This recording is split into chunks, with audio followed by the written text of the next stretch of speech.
As palavras têm o poder de curar, mas o silêncio imposto pela traição pode destruir o que resta de uma alma. Esta é a história de um adeus que foi quase roubado por uma ganância mascarada de cuidado, e de como um pequeno gesto de coragem de uma estranha revelou uma verdade tão sombria que transformou o luto em um acerto de contas implacável. Antes de começarmos essa história incrível, não se esqueça de curtir o vídeo, se inscrever no canal e contar pra gente nos comentários de onde você está ouvindo essa história. O ar frio de Curitiba sempre pareceu cortar mais fundo nos dias de tragédia. Eu caminhava pelos corredores do Hospital Santa Cruz, sentindo que o chão de linóleo cinza estava prestes a se abrir e me engolir. O cheiro era aquele clássico de hospital, uma mistura metálica de antisséptico, álcool em gel e uma nota sutil de comida insossa que saía das bandejas de dieta. Leve. Cada passo que eu dava, o som das solas dos meus sapatos ecoava nas paredes brancas, um metrônomo cruel marcando o tempo que eu sentia estar perdendo. Minha mãe, Dona Helena, estava morrendo. O câncer, que antes parecia um inimigo silencioso e controlável, tinha decidido acelerar o passo nas últimas 2 semanas, transformando a mulher vibrante que me ensinou a ler em uma sombra pálida presa a tubos e monitores que bipavam incessantemente. Eu não via minha mãe há 3 dias. 3 dias de angústia absoluta, trancada do lado de fora de um quarto de UTI por causa de protocolos que eu não entendia e, principalmente, por causa de Valéria. Minha irmã mais velha sempre teve esse dom de se tornar a protetora oficial em momentos de crise, mas desta vez o zelo dela beirava a crueldade. Quando cheguei ao andar da oncologia, meu coração martelava contra as costelas, uma batida descompassada que parecia querer escapar pelo pescoço. Avistei Valéria sentada em uma das poltronas de couro sintético descascado da sala de espera. Ela usava um casaco de lã caro, segurando um copo de café descartável com as mãos perfeitamente manicuradas. O contraste entre a elegância dela e a minha aparência exaurida, olheiras profundas e cabelos presos em um coque apressado, era gritante. Valéria, como ela... Está. Eu preciso entrar. Agora... Minha voz saiu mais rouca do que eu pretendia, quase um sussurro desesperado. Ela levantou os olhos lentamente. Não havia vestígio de lágrimas ou daquela dor visceral que eu sentia corroer minhas entranhas. Havia apenas uma frieza polida, uma barreira que ela erguia entre nós desde que éramos adolescentes e disputávamos a atenção do nosso pai.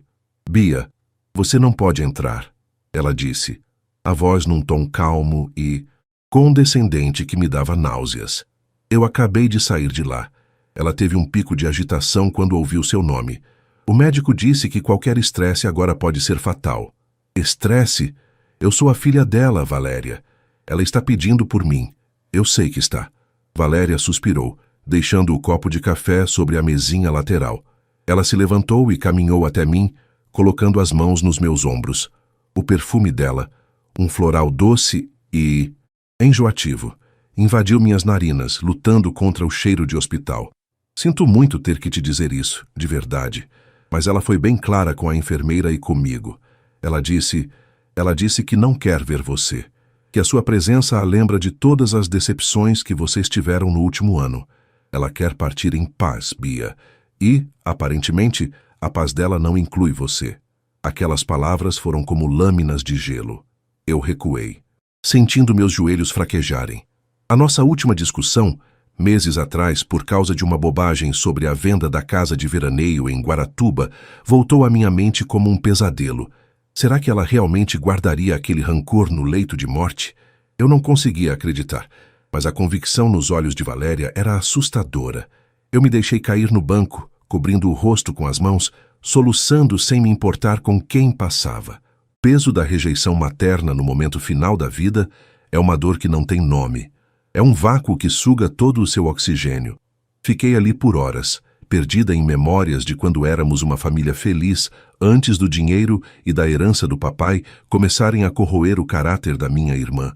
Eu estava pronta para ir embora, para aceitar minha derrota e carregar essa culpa pelo resto dos meus dias, quando senti um toque leve no meu braço. Olhei para cima e vi uma enfermeira que eu ainda não tinha notado. O crachá dizia Soraya.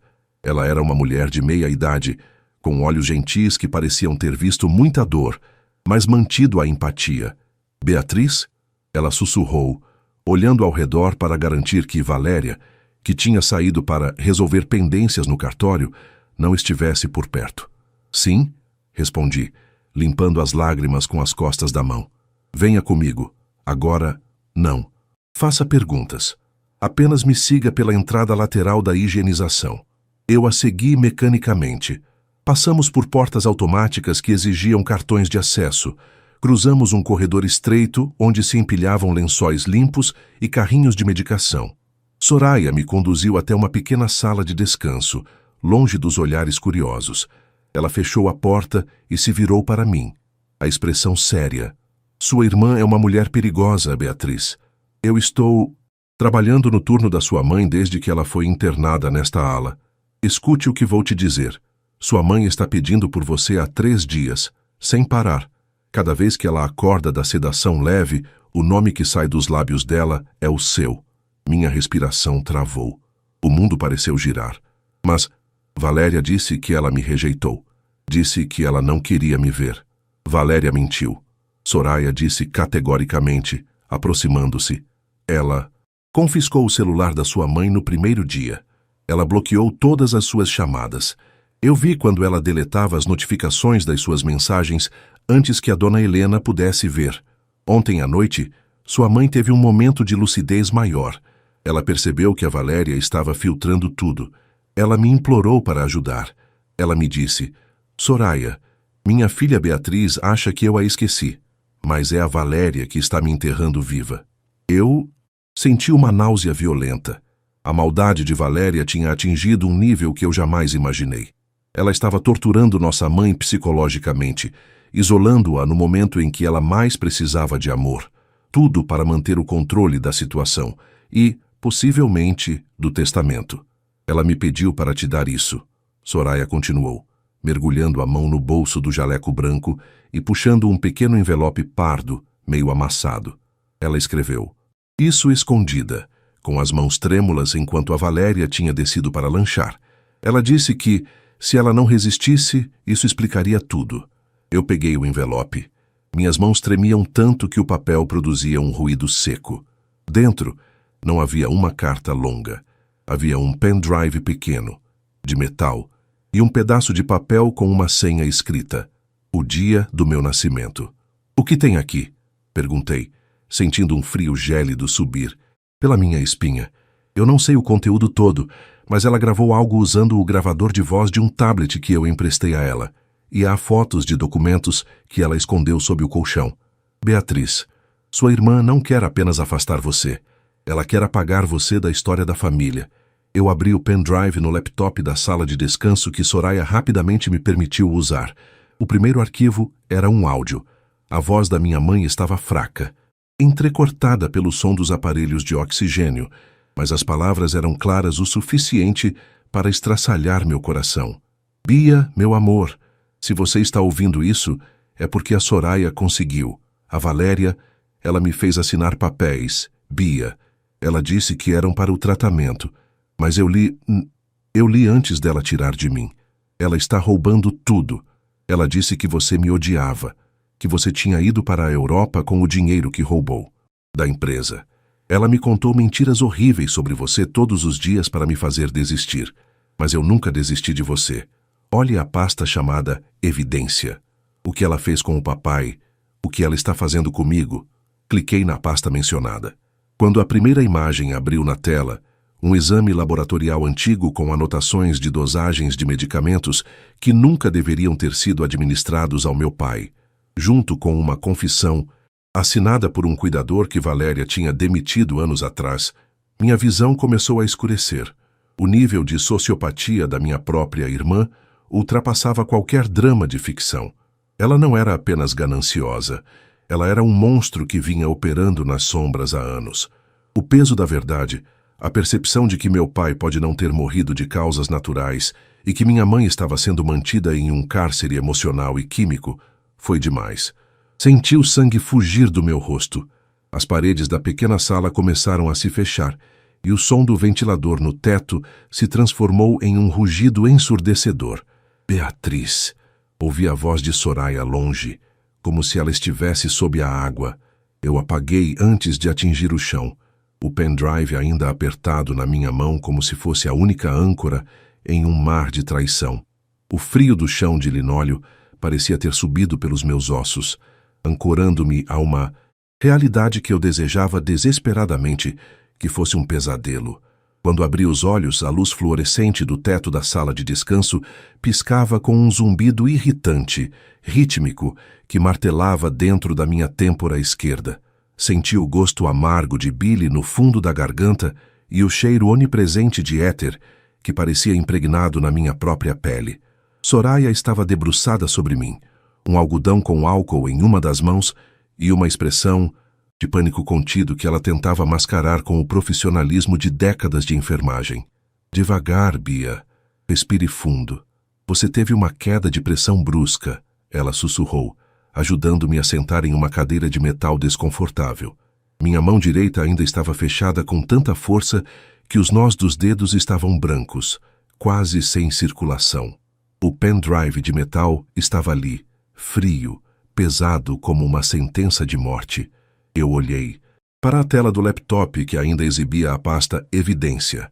Aquelas imagens de extratos bancários, transferências para contas em paraísos fiscais e, o mais terrível, a foto daquela confissão escrita à mão pelo antigo cuidador do meu pai, eram provas de que o monstro que eu chamava de irmã vinha planejando nossa ruína há mais de 5 anos. Meu pai não morreu de um infarto fulminante por azar. Ele foi induzido a isso por doses cavalares de um medicamento para pressão que ele nunca deveria ter tomado naquela quantidade. Valéria não queria apenas a herança, ela queria o controle absoluto, e nós éramos apenas obstáculos no caminho da sua ganância sociopata. Eu preciso ver minha mãe, eu disse, a voz saindo como um estalo seco. Soraya, eu não posso sair daqui sem olhar nos olhos dela e dizer que eu estou aqui. Se ela morrer achando que eu a abandonei, eu nunca vou me perdoar. Soraya olhou para o relógio de parede. O ponteiro dos segundos parecia uma guilhotina. A Valéria foi ao cartório, mas ela deixou um aviso na recepção para me avisarem se você tentasse subir. Ela tem amigos influentes na administração deste hospital, Bia.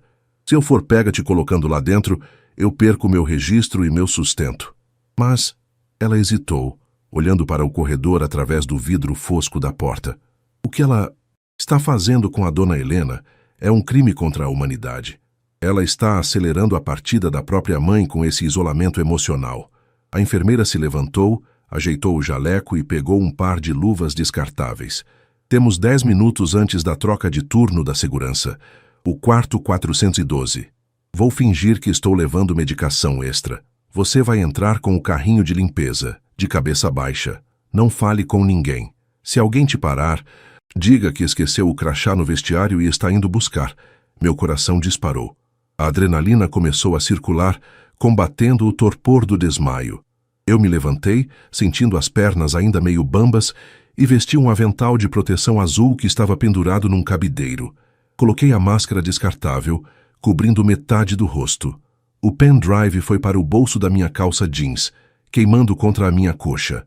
O trajeto até o quarto 412 pareceu durar uma eternidade. Cada passo era uma batalha contra o medo de ser descoberta.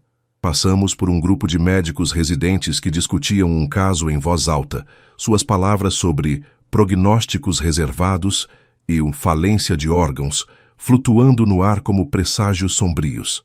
Soraya caminhava à frente, firme, abrindo caminho com a autoridade de quem pertence àquele ecossistema de dor.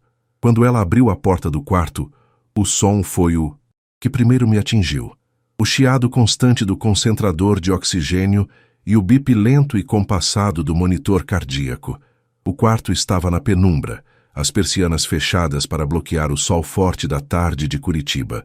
No centro daquela semi-escuridão, em uma cama articulada de metal, estava o que restava da mulher que me carregou no colo. Dona Helena parecia menor, quase fundida aos lençóis brancos. Sua pele tinha a cor da cera de vela, e as mãos, antes tão habilidosas com as plantas do jardim, estavam estendidas sobre o cobertor, magras e marcadas por hematomas das punções venosas. Mãe! O sussurro escapou dos meus lábios antes que eu pudesse conter. Soraya ficou de vigia na porta, entreaberta, olhando para o corredor. Eu me aproximei da cama, tropeçando nos fios que conectavam minha mãe às máquinas. Peguei a mão dela. Estava fria, mas quando meus dedos envolveram os seus, senti um leve espasmo. Os olhos dela se abriram devagar. A nebulosidade da sedação e da fraqueza estava lá, mas quando o foco encontrou meu rosto, houve um lampejo de puro reconhecimento e alívio. Bia, minha Bia. A voz dela era apenas um sopro, uma vibração nas cordas vocais cansadas. Você veio, ela disse. Ela disse que você tinha me esquecido. Nunca, mãe. Eu nunca te esqueceria. Ela mentiu. Ela mentiu sobre tudo. Eu disse, as lágrimas agora correndo livremente por baixo da minha máscara, molhando o tecido. Eu recebi o que você mandou pela Soraya. Eu vi tudo. Eu sei o que ela fez com o papai e o que ela está tentando fazer com a nossa casa. Minha mãe tentou levantar a mão, um esforço hercúleo que a fez arfar. Eu a ajudei, encostando a palma da mão dela na minha bochecha. O cofre, Bia. Ela tossiu. Um som seco e doloroso que fez o monitor cardíaco acelerar por um segundo. No escritório da casa velha, atrás do quadro das hortênsias, a chave está dentro do porta-joias de música que você me deu quando tinha 10 anos. Não deixe ela levar as ações da empresa. Ela vai vender para o grupo que quer destruir o legado do seu pai. Eu vou cuidar de tudo, mãe. Eu prometo. Eu vou tirar você desse hospital. Vou te levar para um lugar seguro. Não há tempo para mim, meu bem. Ela sorriu. Um sorriso triste que partiu o que restava do meu coração. Mas há tempo para a verdade. A Valéria, ela não sabe que eu mudei o beneficiário do seguro de vida no mês passado, antes de ficar tão mal. Está tudo no seu nome, Bia. Ela acha que vai herdar milhões, mas ela só vai herdar as dívidas que ela mesma criou, forjando minha assinatura. Eu ia responder. Ia dizer que não me importava com o dinheiro, que eu só queria ela viva, quando a porta do quarto foi subitamente empurrada. Soraya deu um passo para trás, tentando bloquear a visão de quem entrava, mas foi empurrada com força. Era Valéria. Ela estava parada no batente, o rosto retorcido em uma máscara de fúria que eu nunca tinha visto. Não havia mais a fachada de irmã preocupada ou de filha zelosa. Seus olhos brilhavam com um ódio puro, e ela segurava o celular como se fosse uma arma. Eu sabia, ela gritou, sua voz ecoando no corredor silencioso. Eu sabia que essa enfermeira de 5ª categoria estava tramando algo com você, sua parasita. O que você está fazendo aqui? Eu dei ordens explícitas. Segurança no quarto 412 agora. Ela avançou em minha direção, as unhas prontas para me arranhar, mas eu me levantei. Eu era mais alta que ela, e pela primeira vez na vida, eu não senti medo. Senti um desprezo tão profundo que meu corpo parou de tremer. Você tocou no papai, Valéria?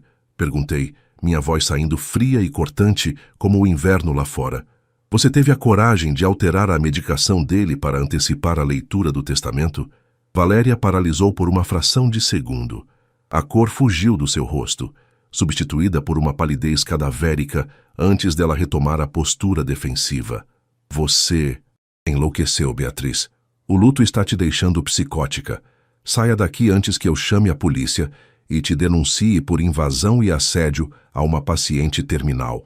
Chame a polícia, eu disse, pegando o celular dela da sua mão com um movimento rápido e firme, jogando-o no canto do quarto. Chame todos eles, porque eu tenho o pendrive que a mamãe gravou, eu tenho a confissão do cuidador e eu tenho os extratos das contas que você tentou esconder. A festa acabou, Valéria. Você não vai levar um centavo deste hospital, exceto talvez o valor da sua fiança. Nesse momento, 2 seguranças do hospital apareceram na porta. Valéria apontou para mim, tremendo de raiva. Tirem essa mulher daqui. Ela está tentando matar a minha mãe. Ela é instável. Ela está atacando a equipe. Os seguranças hesitaram, olhando para mim, depois para Soraya, que permanecia pálida num canto, e, finalmente, para Dona Helena, que monitorava a cena com os olhos arregalados, lutando para respirar. Eu sabia que, se saísse agora sob custódia, Valéria destruiria qualquer prova restante. Eu precisava de uma saída, e precisava dela agora. Eu saio, eu disse aos seguranças, mantendo as mãos visíveis, mas eu vou direto para a delegacia de homicídios. E você, Valéria? Eu sugiro que comece a procurar um advogado criminalista, porque o que está naquele pendrive não é sobre dinheiro, é sobre assassinato. Eu caminhei em direção à saída, sentindo o olhar de Valéria queimar nas minhas costas. Eu vi o medo nos olhos dela, um medo que ela tentava enterrar com gritos e ordens. Ao passar por Soraya, trocamos um olhar rápido de cumplicidade. O jogo tinha mudado. Eu não era mais a irmãzinha indefesa. Eu era a justiça que estava batendo à porta dela. Ao sair pelo saguão principal do Hospital Santa Cruz, o ar frio de Curitiba me atingiu como um tapa. Mas desta vez, ele me despertou. Eu tinha uma missão.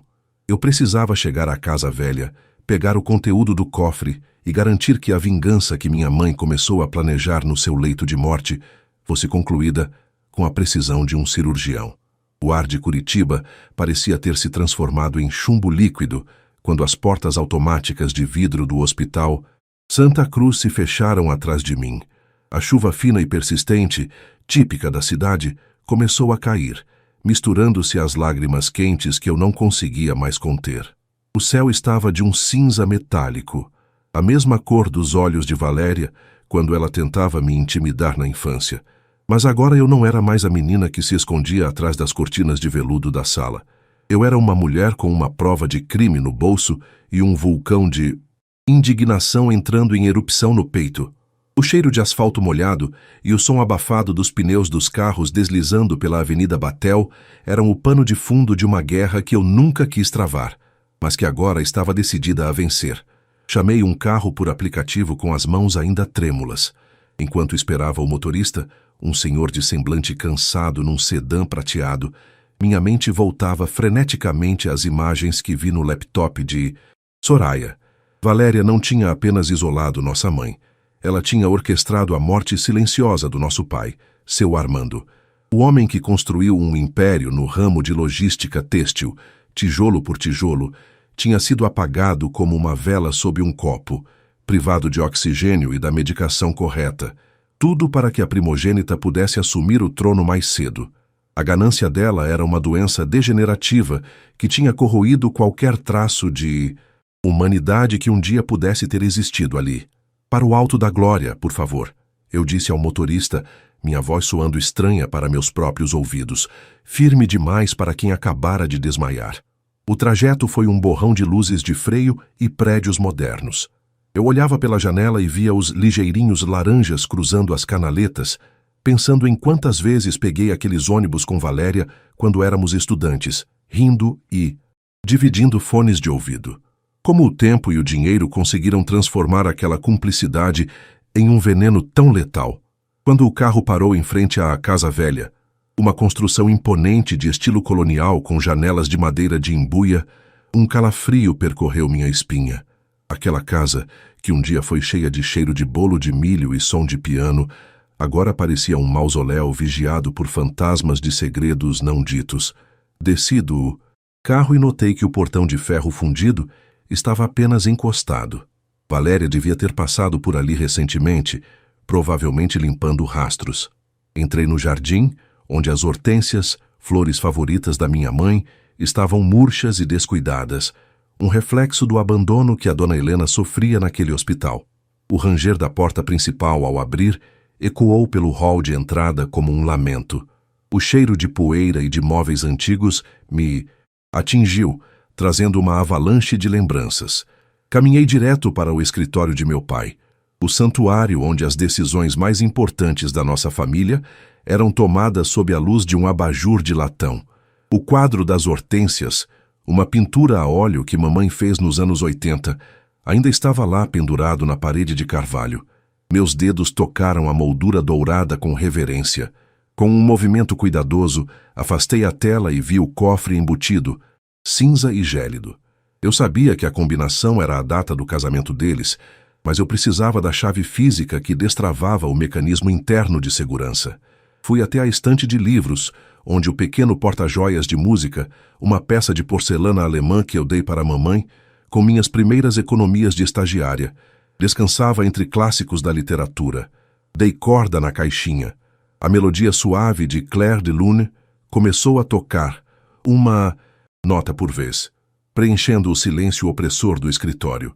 Ao abrir a tampa, lá estava ela, uma chave pequena, de metal envelhecido, envolta em um pedaço de fita de cetim azul. Minhas mãos suavam enquanto eu inseria a chave e girava o segredo do cofre. O som do metal destravando foi o clique de uma arma sendo engatilhada. Dentro, pilhas de documentos organizados com a precisão obsessiva do meu pai. Encontrei as ações da empresa, logística, Armando & Filhas, e, para minha surpresa, um testamento atualizado, datado de apenas 2 meses atrás, com o selo de um cartório de uma cidadezinha do interior do Paraná, longe da influência de Valéria. Meu pai devia ter desconfiado de algo antes de partir. Ele era um homem sagaz demais para ser completamente enganado. Ao folhear os papéis, encontrei uma apólice de seguro de vida que eu desconhecia. O valor era astronômico, em reais, o suficiente para mudar a vida de qualquer um. Mas o nome da beneficiária não era Valéria. Estava em meu nome e em nome de um fundo fiduciário destinado ao tratamento médico integral de Dona Helena.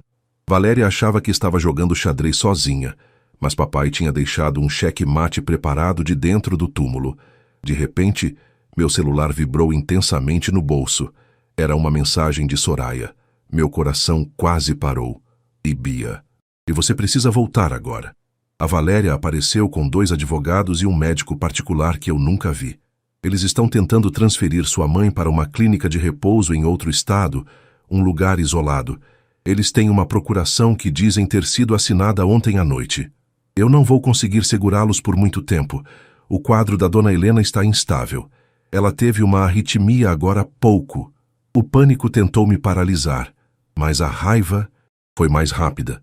Valéria queria sumir com nossa mãe, interná-la em algum lugar onde ninguém pudesse ouvir seus pedidos de socorro, para que ela pudesse finalmente liquidar as ações e fugir com o que restava do patrimônio. Ela estava disposta a matar, nem que fosse por omissão de socorro para não perder o controle. Peguei todos os documentos do cofre, enfiei-os em uma pasta de couro e saí da casa correndo. Enquanto trancava a porta principal, vi pelo canto do olho um carro preto estacionado do outro lado da rua. Um homem de terno escuro, que eu não reconheci, estava ao telefone me observando. Valéria tinha colocado alguém para me seguir. Eu não estava mais em uma briga de família. Eu estava no meio de uma operação criminosa. Entrei no meu carro, as mãos agora firmes no volante. Eu precisava de ajuda legal. E precisava rápido. Liguei para o Dr. Alencar Tino, antigo advogado de confiança do meu pai. Um homem que Valéria tinha aposentado à força assim que papai morreu. Alencar, sou eu, a Beatriz. Eu estou com os documentos originais do cofre do papai. Valéria está tentando levar a mamãe à força do Santa Cruz. Eu preciso de uma liminar de urgência e da polícia no hospital em 30 minutos. Eu tenho provas de homicídio culposo, fraude e cárcere privado. Beatriz? Minha filha, eu estava esperando por essa ligação há meses. A voz grave e reconfortante do advogado ecoou pelo viva voz. Vá para o hospital. Não confronte ninguém sozinha. Eu vou acionar um contato na Delegacia de Proteção ao Idoso. Encontro você no saguão. E Bia, tome cuidado. Sua irmã não tem mais nada a perder se isso vier à tona. Desliguei o telefone e pisei no acelerador. O motor rugiu, cortando a chuva curitibana. Eu estava voltando para aquele hospital, mas não como a filha que chorava pelos corredores. Eu era o pesadelo que Valéria nunca viu chegando. Eu ia salvar minha mãe, honrar meu pai e garantir que minha irmã pagasse por cada gota de sofrimento que causou. A vingança, para mim, não era sobre o dinheiro das ações ou a mansão no alto da glória. Era sobre devolver a voz para quem foi silenciado pela ganância. Ao chegar perto do hospital, vi as luzes vermelhas e azuis de uma viatura da polícia militar estacionada perto da emergência. O jogo estava prestes a atingir seu clímax. O som da sirene da viatura da Polícia Civil, estacionada logo na entrada do pronto atendimento, cortava o silêncio úmido da noite de Curitiba como um grito de guerra. Eu estacionei o carro de qualquer jeito, subindo com uma roda na calçada, sem me importar com multas ou com o olhar de reprovação do segurança do hospital. Minhas mãos, antes trêmulas, agora agiam com uma precisão cirúrgica. Eu segurava a pasta de couro contra o peito como se fosse o escudo que me protegeria do mal que habitava o quarto 412. O Dr. Alencar já me esperava no saguão, ao lado de 2 inspetores da Delegacia de Proteção ao Idoso. Ele era um homem de cabelos brancos, postura impecável e um olhar que transmitia a segurança de quem já viu todas as facetas da podridão humana.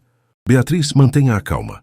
O mandado de busca e apreensão e a liminar de afastamento da Valéria já foram emitidos eletronicamente. O juiz de plantão não hesitou quando viu as fotos que você me enviou por mensagem. Alencar disse, sua voz grave me ancorando na realidade. Subimos pelo elevador privativo. O silêncio entre nós interrompido apenas pelo chiado dos rádios dos policiais e pelo bater metálico do meu coração. O cheiro de álcool, 70 e desinfetante hospitalar parecia mais forte agora, sufocante. Quando as portas se abriram no quarto andar, o cenário era de puro caos controlado. Valéria estava no corredor, gritando com um enfermeiro, enquanto 2 homens de terno, seus advogados, tentavam intimidar Soraya. A minha amiga enfermeira estava pálida, mas mantinha-se firme na porta do quarto de mamãe, como um soldado defendendo a última trincheira. Eu sou a tutora legal. Eu tenho a procuração assinada e reconhecida. Valéria berrava, a voz aguda ecoando pelas paredes brancas.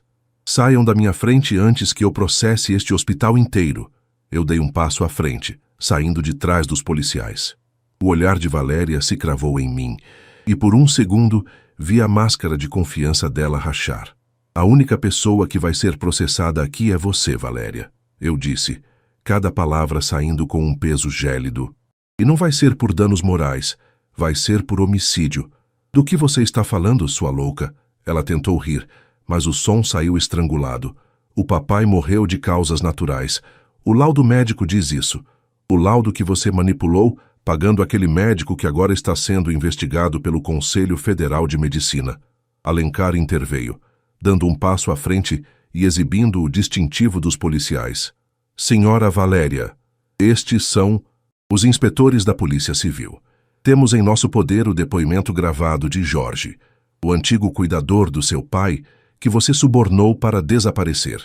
Ele resolveu falar. Valéria. Ele guardou os frascos originais do medicamento que você o obrigava a administrar.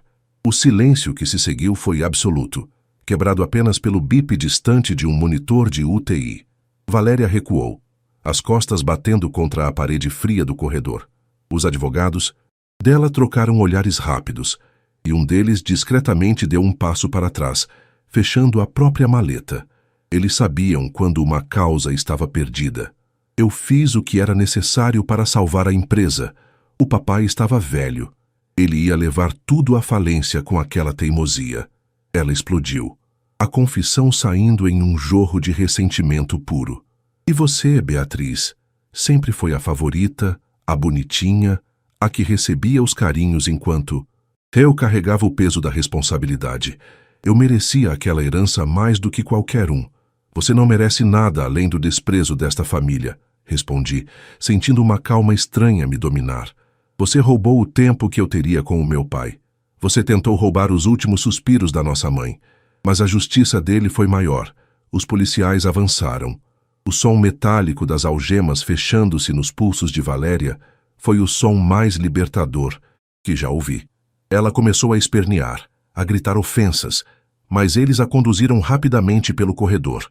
Os pacientes e funcionários observavam em silêncio a queda da grande herdeira. Eu entrei no quarto 412. O ar ali dentro parecia diferente, mais leve, apesar do odor de enfermidade. Soraya tocou meu ombro antes de sair, fechando a porta para me dar privacidade. Aproximei-me da cama. Minha mãe estava com os olhos abertos, uma claridade incomum brilhando em suas pupilas. Ela tinha ouvido tudo. Ela sabia que a verdade tinha finalmente vencido as sombras. Ela foi embora, mãe. Ela nunca mais vai machucar a senhora. Sussurrei, pegando sua mão pequena e frágil. Dona Helena apertou meus dedos com uma força surpreendente para o seu estado. Ela tentou falar, mas as palavras não vinham mais. Não precisavam. O olhar dela dizia tudo. Orgulho, perdão e, acima de tudo, paz. Ficamos ali por horas no silêncio sagrado daquela despedida. Eu contei a ela sobre os planos para a empresa, sobre como eu manteria o legado do papai intacto, ajudando as famílias dos funcionários que Valéria queria demitir. Contei sobre a Casa Velha, que eu transformaria em uma fundação de apoio a idosos em situação de vulnerabilidade, para que ninguém mais passasse pelo isolamento que ela sofreu. Perto do amanhecer, quando os primeiros raios de sol começaram a tingir o céu de Curitiba, com tons de laranja e púrpura, o bip do monitor começou a desacelerar. Não houve pânico, não houve agonia. Houve apenas um suspiro longo e tranquilo. Minha mãe partiu sabendo que sua filha caçula tinha se tornado a fortaleza que a família precisava. Nas semanas que se seguiram, o escândalo dominou as páginas dos jornais locais. Herdeira de império têxtil presa por envenenamento e fraude. A investigação revelou um esquema profundo de desvio de dinheiro e corrupção que Valéria mantinha há anos. Ela enfrentaria décadas de prisão. Eu, por outro lado, encontrei minha missão. Sentada no escritório do meu pai, meses depois, olhei para o quadro das hortênsias, agora restaurado e pendurado com destaque. O cheiro de café fresco e madeira de embuia me trazia conforto. Eu tinha perdido meus pais. Sim, mas tinha recuperado minha dignidade e a verdade da minha história. A vingança não tinha sido um ato de violência, mas um ato de luz que dissipou a escuridão que Valéria tentou impor sobre nós. Peguei o pequeno pendrive de metal, que ainda guardo como um amuleto de sobrevivência, e o guardei na gaveta. A justiça brasileira pode ser lenta. Os lotes da minha conta agora se transformavam em investimentos sociais no Brasil, e o nome da minha família finalmente estava limpo. Eu não era mais a filha que não queria ver a mãe. Eu era a mulher que atravessou o inferno para garantir que o amor tivesse a última palavra. Ao olhar pela janela do Alto da Glória, vi as flores no jardim começando a brotar novamente. A vida, de alguma forma, sempre encontra um caminho para florescer sobre as ruínas da traição. E eu, Beatriz, finalmente estava pronta para viver a minha própria história sem sombras, sem mentiras, apenas com a liberdade que só a verdade absoluta pode proporcionar.